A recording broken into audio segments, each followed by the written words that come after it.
Auf unserem Weg durch Deutschland sind wir im Burgenlandkreis im Bundesland Sachsen-Anhalt angekommen. Hier am Ufer der Unstrut ist ein interessanter Ort deutscher Geschichte: Pfalz und Kloster Memleben. Wir sind ja westlich von Leipzig. Da liegen so etwa 100 Kilometer zwischen. Memleben, ein kleines Dorf mit einer riesigen Ruine. Ein Ort, den Könige und Kaiser besuchten, und der Ort, an dem Heinrich I.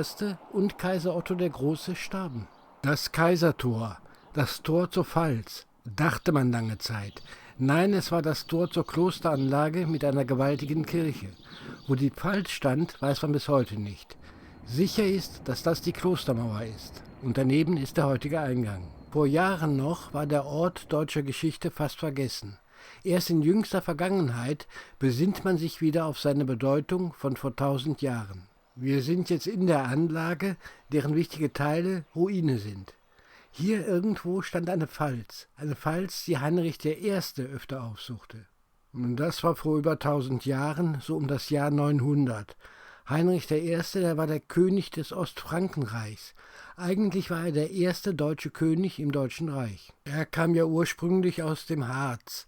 Er starb hier in der Pfalz Memleben, vermutlich an einem Schlaganfall. Das war am 2. Juli 936. Zu Lebzeiten hatte er das Reich seinem Sohn Otto vermacht, der als Kaiser Otto der Große in die Geschichte eingehen sollte. Das Jahrhundert der Ottonen. Otto I. war mehrmals in der Pfalz Memleben. Er hatte Italien erobert und sich vom Papst sowie sein Vorbild Karl der Große zum Kaiser krönen lassen. Im Jahr 973 wollte er in Memleben das Pfingstfest verbringen. Und hier, am Sterbeort seines Vaters, starb auch er. Das war am 7. Mai 973. Damals war es üblich, toten Herrschern die inneren Organe zu entfernen, damit der Leichnam präpariert werden konnte. Das machte man wohl auch mit Otto dem Großen, der später in Magdeburg bestattet wurde. Die Legende sagt, dass sein Herz hier in Memleben begraben wurde. Der Ort ist unbekannt. Ottos Sohn war Otto II. Das war auch sein Nachfolger. Der lebte zu der Zeit schon in Memleben. Zum Gedächtnis an seinen Vater ließ er hier 979 ein Benediktinerkloster mit einer gewaltigen Kirche errichten. Das Kloster ließ er zusammen mit seiner Frau Theophanu bauen. Das war übrigens die Nichte des byzantinischen Kaisers. Später wurde sie in Köln begraben. Der nächste König war Heinrich II. Der jedoch entzog dem Kloster alle Privilegien und Rechte. Das war 1015. 1033 war dann mit Konrad II. Zum letzten Mal ein römisch-deutscher König in Memleben. Von einer Aussichtsplattform aus sieht man die Reste der Monumentalkirche aus dem 10. Jahrhundert. Mauerteile von Querhaus, Langhauswand und ein Teil des Vierungspfeilers. Das war eine Doppelchoranlage. Länge 82 Meter, Breite fast 40 Meter. Es ist ja so gut wie nichts mehr zu sehen von der Kirche, deswegen hat man hier mit der Pflasterung es sichtbar gemacht, wo die Kirche mal gestanden hat. Im 12. Jahrhundert baute man neben der Monumentalkirche eine neue, kleinere Klosteranlage. Das sind die durchaus noch beeindruckenden Reste der Klosterkirche aus dem 13. Jahrhundert. Das sind die Pfeiler im Langhaus. Ja, die Geschichte nahm ihren Lauf. 1525 wurde das Kloster im Bauernkrieg geplündert. In der Reformation wurde es aufgehoben, also geschlossen. Das war 1548. Das Kloster verfiel, man begann es im 18. Jahrhundert sogar abzureißen.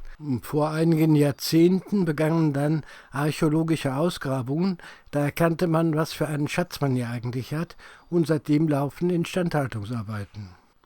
Heute heißt die Anlage Museum Kloster und Kaiserpfalz Memleben. In den Klausurgebäuden, da gibt es mehrere Ausstellungen. Es geht um den Alltag der Benediktiner, es geht um Buchherstellung in ottonischer Zeit, es geht um Religion und Glaube in ottonischer Zeit und es geht darum, wie Orden, Könige und Kaiser in Memleben zusammenkamen. Die Krypta. Das ist der einzige im Originalzustand erhaltene Raum der Klosteranlage. Wunderschön. Hier ist es am schönsten, wenn man alleine hier ist. Der Raum, es ist dunkel hier, ist faszinierend.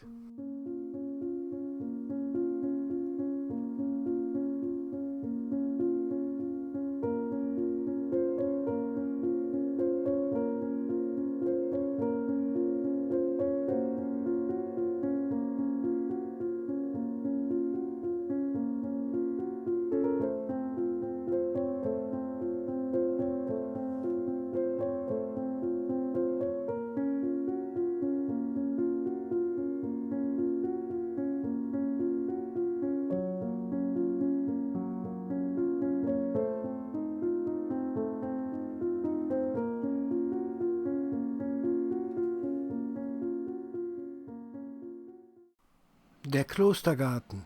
Hier wachsen Pflanzen, die im 10. Jahrhundert in Benediktinerklöstern angepflanzt wurden. Auch so ein faszinierender Ort.